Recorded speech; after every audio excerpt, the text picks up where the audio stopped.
Did you know that you have a £20,000 ISA allowance every single tax year that you will lose if you don't use it?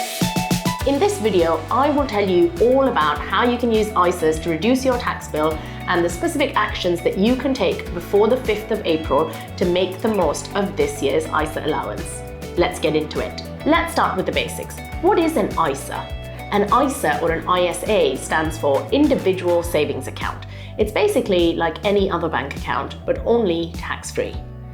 And there are two main types of ISAs, especially two main types that we will cover in this video, which are the cash ISA and the stocks and shares ISA.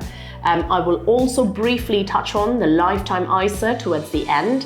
If you are a first-time buyer, meaning you are looking to buy your first home in England or Wales, then watch that section as it has some very useful information for you. So let's talk about the different types of ISAs, and we'll start with the cash ISA because that is the easiest one. So a cash ISA is basically like any other bank account, specifically a savings account. So if you are used to having a savings account with a bank, you probably know exactly how this cash ISA will work. Only the tax perks need to be explained. So within a cash ISA, you can hold your money like you put in a savings account, as is, or you could fix your money away for a year or more, like you would do with your 1, 2, 3, 5-year fixes in a savings account. The only difference with a cash ISA is that any interest you earn on that money is tax-free. For any person that lives in England or Wales, we have got what we call a personal savings allowance. So depending on how much money you make as income and what tax bracket you fall within, how much allowance you have also varies. So if you are a basic rate taxpayer, meaning you make less than £50,000 per year from your job, from a salary, anything like that, then you have a £1,000 personal savings allowance. What that means is you can earn up to £1,000 in interest income in any given tax year before you need to start paying tax on that interest. If you are a higher rate taxpayer, meaning you earn more than £50,000 but under £125,000, then your personal savings allowance goes down from that £1,000 we started with to £500, which means you can now only earn up to £500 in interest every tax year before you need to start paying tax. And thirdly, if you are a high rate taxpayer, meaning you earn more than £125,000 per year, then your personal savings allowance goes down to zero. On to the next type of ISA, which is the stocks and shares ISA. So if you have done any kind of investing, meaning you have bought a share in a company, or you have put money and invested into a fund or a real estate investment trust or anything like that, then you might be familiar with a general investment account, or a GIA as they are called in the UK. I'm from India, so where I'm from in India, we call it a demat account, which is basically just an account within which you can make investments. So a stocks and shares ISA is very similar to that. Only difference is it's in the form of an ISA, meaning it's wrapped in what they call in the finance industry an ISA wrapper. All that means is that any investments within a stocks and shares ISA remain tax-free. Let's cover the two types of incomes that you could be making within a stocks and shares ISA. So if you hold shares or stocks in a company, they might pay you what is called a dividend. And that is like a thank you from the company for buying and holding their stock. So this is called a dividend, and just like we talked about the personal savings allowance earlier, there is also a dividend allowance per person, meaning there is a certain amount of dividend that you could be making in a year before you need to start paying tax on it.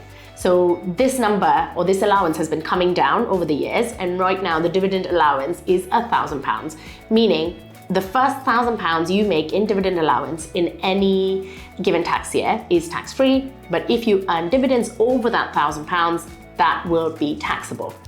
And the second type of income that you could be making within a stocks and shares ISA is called capital gains. So let's say you bought a stock in a company or a fund for £100 today, and 5 years later, that is worth £1,000.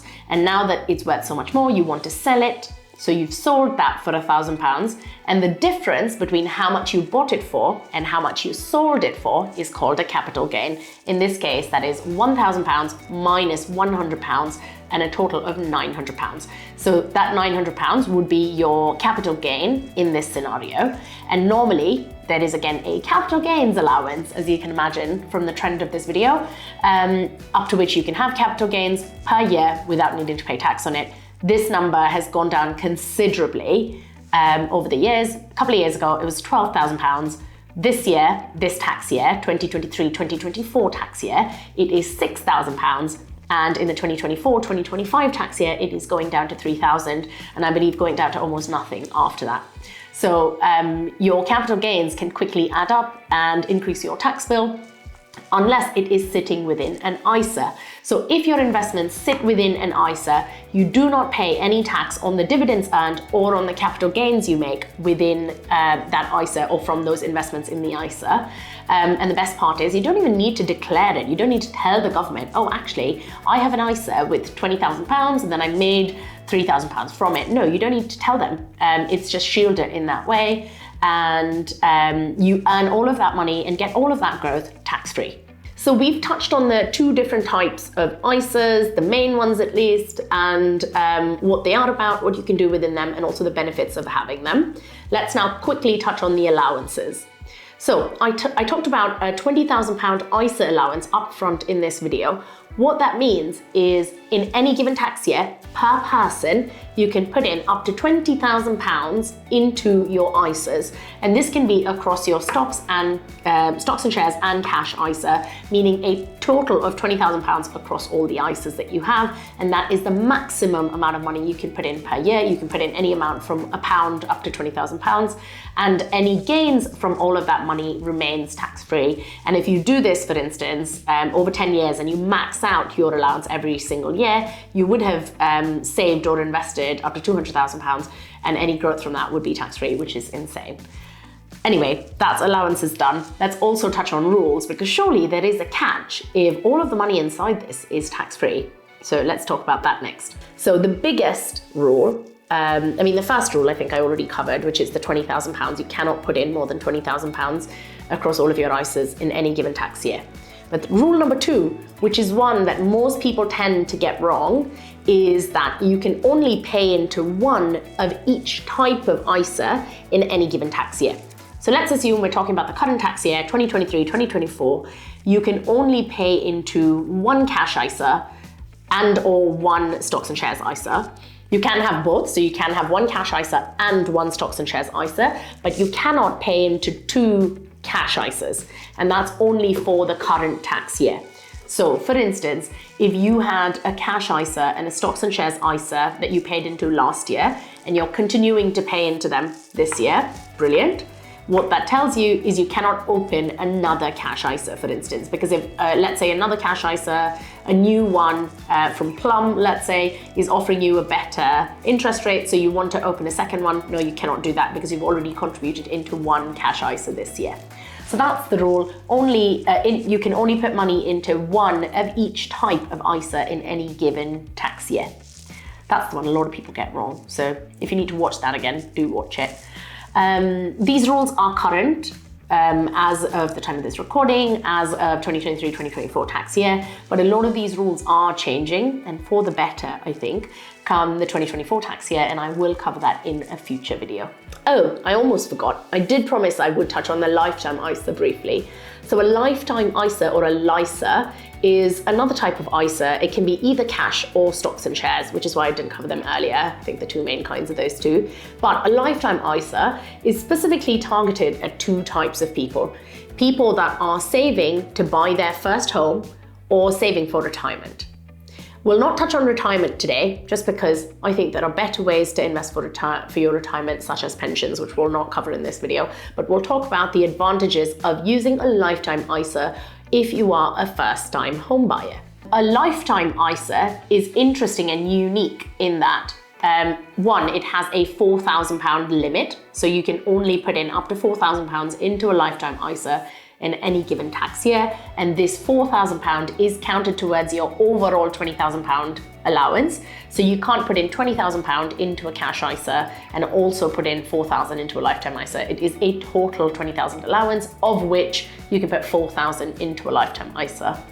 But the reason the lifetime ISA is unique is that any money you put into the lifetime ISA, the government tops up another 25%. So let's say you put in the maximum allowable £1,000 into a lifetime ISA, the government will top that up with another 25%, which is £1,000. So when you've put in £4,000 with no work, no effort, no investing needed, you will automatically get another £1,000. This is great if you are saving for a house deposit, because it just boosts your house deposit amount. And this precisely is what I did. I'll talk about that in just a minute. But there are some rules within LISAs and using a LISA to buy your first time home. So you cannot buy a house that's costing more than £450,000. So that is your maximum limit. So if you are looking to buy a house that costs less than £450,000, then a LISA could be a great option for you. Second one, it should be obvious from what I've said earlier, but I'll say it again, is you need to be a first-time homeowner, and that is not restricted to the UK. So if you have a house elsewhere outside the UK, that does count too. So you cannot have any homes anywhere in the world. So this will need to be your first and only home for you to be able to use this allowance.